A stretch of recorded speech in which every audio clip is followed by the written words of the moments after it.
রাষ্ট্রের গায়ে যখন ময়লা লাগে তখন কিন্তু রক্ত দিয়ে পরিষ্কার করতে হয়। এই জন্য দেখবেন আমরা আন্দোলন করি কেন, কারণ রাষ্ট্রের পরতে পরতে ময়লা জমেছে, ওইটা ঝাড়ু দিয়ে পরিষ্কার করা যায় না, ওটা আন্দোলন করে রক্ত দিয়ে পরিষ্কার করতে হয় বারবার। এখন আপনি কতবার লড়াই করে আপনার গায়ের, আপনার দালানের, আপনার সমাজের, আপনার রাষ্ট্রের সেই ময়লা পরিষ্কার করে আপনার সেই স্বপ্নের ময়লা দ্বীপটা বানাবেন। এখন এখানে লার্জলি যা বলা আছে ফ্যাক্টসে চলে আসি, মোটা দাগে একমত। দুইটা বিষয় শুধু আমি কথা বলবো। প্রথম কথা হচ্ছে আমি নীতিগতভাবে এবং আমার দল আমরা দুইটা চেম্বারের পক্ষপাতী না।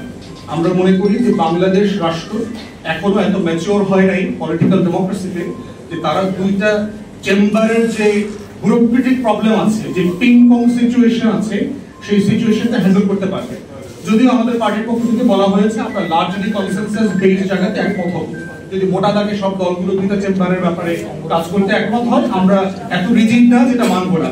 তবে নীতিগতভাবে মনে করি যে আমরা দুইটা চেম্বার এত কমপ্লেক্স হবে, এবং আমি যেহেতু ইংল্যান্ডে লেখাপড়া করেছি, প্র্যাকটিস করেছি, আমি এই লোয়ার চেম্বার এবং আপার চেম্বারের যে কমপ্লেক্সিটি, তার যে হিস্টোরিক্যাল রিয়ালিটিতে যে ডেভেলপ করেছে, সেই ডেভেলপমেন্টটা বাংলাদেশের ধারে কাছে আমরা নাই।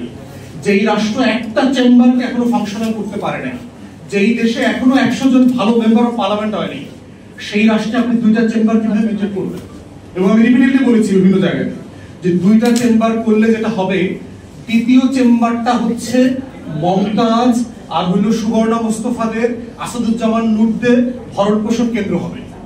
যারা ধরেন প্রত্যেকটা আসনে 5 জন করে নমিনেশন সিক করে একটা বড় পলিটিক্যাল পার্টি, কয়জনকে নমিনেশন দেবে? 5 কোটি 10 কোটি টেন্ডার হাঁকাইলেন, কোরবানির গরুর মতো টেন্ডার হাঁকায় 5, 10, 20 কোটি দিত, টিকিট তো বেচবেন, বেচার পরে তারা 4 জন রয়ে গেল।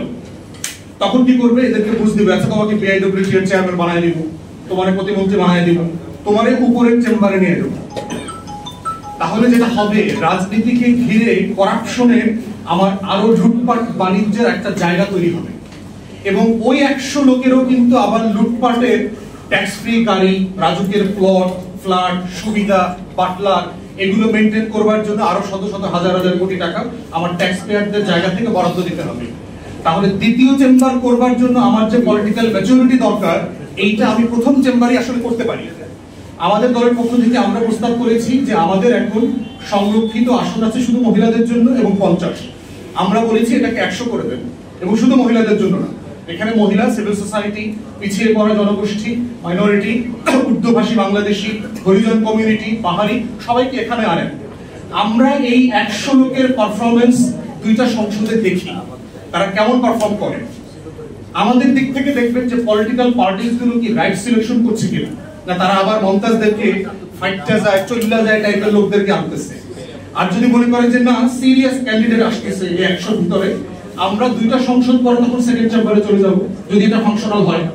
কিন্তু যদি এটা ফাংশনাল যেহেতু হয় নাই, আমরা ভালো রোল মডেল পলিটিক্যাল মেয়েদেরকে কি আনতে পেরেছি? আমাদের গত সংসদে এই যে মেয়েদেরকে 30, 35, 50 করে আনলাম, কয়জন ভালো ফিমেল পলিটিশিয়ান আসছে তাদেরকে দেখে ইয়াং মেয়েরা, তরুণীরা পলিটিক্সে আসতে আগ্রহী হচ্ছে না। কারণ যাদেরকে দেখে রিডিং করতে পারে না বাংলা, এরকম মহিলাদেরকে আমরা দেখছি। বাজেট আসনে তার স্বামীর খুনের বিচার চাইছে, এরকম মহিলাদেরকে আমি দেখছি যে বিএনপির আমলে আমার স্বামী মারা গেছে, এটা বিচার চাই মাননীয় প্রধানমন্ত্রী। বাজেটের অধিবেশনে বাংলাদেশে আপনার টোটাল আমার সংসদের হিস্ট্রি আমি যতটুকু করেছি, আমার ডেফিনেশনে হয়তো ম্যাট্রিক্স একটু উঁচু হইতে পারে, 50 জন মেম্বার অফ পার্লামেন্ট, এমপি গত 53 বছরে বাংলাদেশ প্রডিউস করে নাই, 50 জন করে নাই। গত 53 বছরের কথা বলছি, এক সংসদের কথা বলছি না। পার্লামেন্ট মেম্বার বলতে যা বোঝানো হয় দুনিয়াতে, যদি হাউস অফ কমন্স এর স্ট্যান্ডার্ড আমি ধরি, তার 50 জন 53 বছরে তৈরি করা যায়।